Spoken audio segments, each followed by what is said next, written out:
Okay, I'm recording this video to show the lack of functionality of the left controller, whereas the right has continued working. The left stopped working during normal use. No physical damage to the unit. As you can tell, it hasn't been dropped. It's only 3 days old.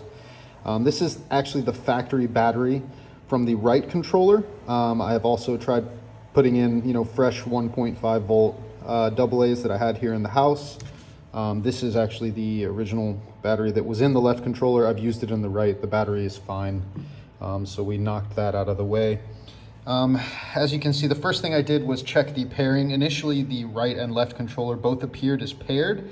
However, when I selected the left controller, now it's not here because I of course unpaired it, but when I had originally selected the left controller, I didn't see a firmware version or battery percentage. I think it still showed a serial number, but everything else was blank. I went ahead and unpaired it. When I tried to pair the controller, let's see here. So I go through the process, batteries in. Oh, that's one other thing I can show you. The only functionality I'm getting from the controller, and I'll show it here so you can kind of see, is that when I put the battery in, I get 3 pulses on the Oculus logo, no vibration, and then nothing else happens.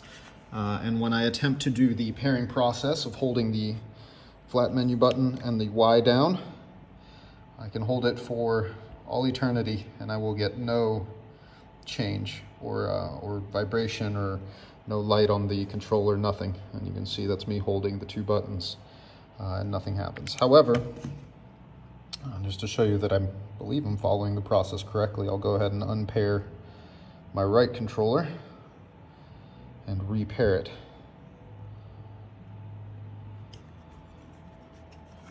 It's kind of tough with one hand when you're holding the phone. All right, so here we go. Get the 3 lights. There, I felt the vibration. I'll let go. One more vibration, I think, to show me that it's actually paired. Right controller paired successfully. And then that's it.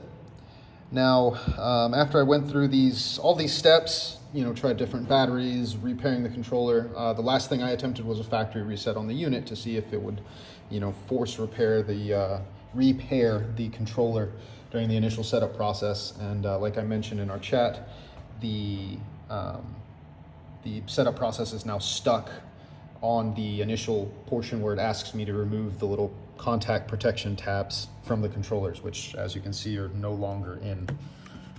So that's where I'm stuck. I have nothing else. I don't know if the controller is somehow bricked. I've looked into if there's a way to somehow reset the firmware on the controller unit itself. I haven't really been able to find anything that would help me on that front. I did, however, see that there's quite a few people that seem to be having a similar issue, particularly with their left controller. So not sure how that helps, but if you have any more information for me, I appreciate it. I'll get this to you soon.